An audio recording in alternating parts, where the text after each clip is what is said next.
Hi friends, ನಮಸ್ತೆ. ನಾನು ಇವತ್ತು ಚಿಕನ್ ಕರಿಬೇವು ಕಬಾಬ್ ಹೇಗೆ ಮಾಡೋದು ಅಂತ ತೋರಿಸ್ಕೊಡ್ತಾ ಇದ್ದೀನಿ. ಮೊದಲಿಗೆ ನಾನು 1 ಸ್ಪೂನ್ ಮೆಣಸಿನ ಪುಡಿ, 1 ಸ್ಪೂನ್ ಧನಿಯಾ ಪುಡಿ, ಅರ್ಧ ಸ್ಪೂನ್ ಗರಂ ಮಸಾಲ, ಅರ್ಧ ಸ್ಪೂನ್ ಚಾಟ್ ಮಸಾಲ, ಹಚ್ಚಿಟ್ಕೊಂಡಿರೋ ಕರಿಬೇವಿನ ಸೊಪ್ಪು, ಜಿಂಜರ್ ಗಾರ್ಲಿಕ್ ಪೇಸ್ಟು, ರುಚಿಗೆ ತಕ್ಕಷ್ಟು ಉಪ್ಪು, ಒಂದು ನಿಂಬೆ ಹಣ್ಣಿನ ರಸ, ಮತ್ತು ಅದ್ರ ಜೊತೆಯಲ್ಲಿ ಕಾರ್ನ್ಫ್ಲವರ್ 2 ಸ್ಪೂನು ಕಡಲೆ ಹಿಟ್ಟು, ಅದ್ರ ಜೊತೆಯಲ್ಲಿ ಹಸಿಮೆಣಸಿನ್ಕಾಯಿ ಪೇಸ್ಟು, ಇದನ್ನೆಲ್ಲ ಹಾಕಿ ಚೆನ್ನಾಗಿ ಮಿಕ್ಸ್ ಮಾಡಿ, ಜೊತೆಯಲ್ಲಿ ಚಿಕನ್ ಹಾಕಿ ಸ್ವಲ್ಪ ನೀರು ಹಾಕಿ ನಾನು ಚೆನ್ನಾಗಿ ಮಿಕ್ಸ್ ಮಾಡಿ ಅದನ್ನು ಒಂದು ಅರ್ಧ ಗಂಟೆ ನಾನು ಸೈಡಲ್ಲಿ ಇಡ್ತಾಯಿದ್ದೀನಿ. ಇವಾಗ ಮತ್ತೆ ತಗೊಂಡು ಕಾದಿರೋ ಎಣ್ಣೆಯಲ್ಲಿ ಅದನ್ನು ಫ್ರೈ ಮಾಡ್ಕೊಳ್ತಾ ಇದ್ದೀನಿ.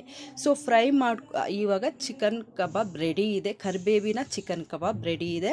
ನಾವು ಅದೇ ಬೌಲಲ್ಲಿ ಅದೇ ಮಸಾಲೆಯಲ್ಲಿ ಕರಿಬೇವನ್ನ ಮಿಕ್ಸ್ ಮಾಡಿ ಚಟಾಪಟ ಅಂತ ಅದನ್ನು ಎಣ್ಣೆಯಲ್ಲಿ ಹಾಕಿ ನಾವು ಹುರ್ಕೊಂಡಂಥದ್ದನ್ನು ನಾವು ತಗೊಂಡು ಏನು ಫ್ರೈ ಮಾಡಿಟ್ಟಿರೋಂಥ ಕಬಾಬಿದು ಅದ್ರ ಮೇಲೆ ನಾವು ಸ್ವಲ್ಪ ಗಾರ್ನಿಷ್ ಮಾಡ್ಕೊಳ್ಳೋಣ.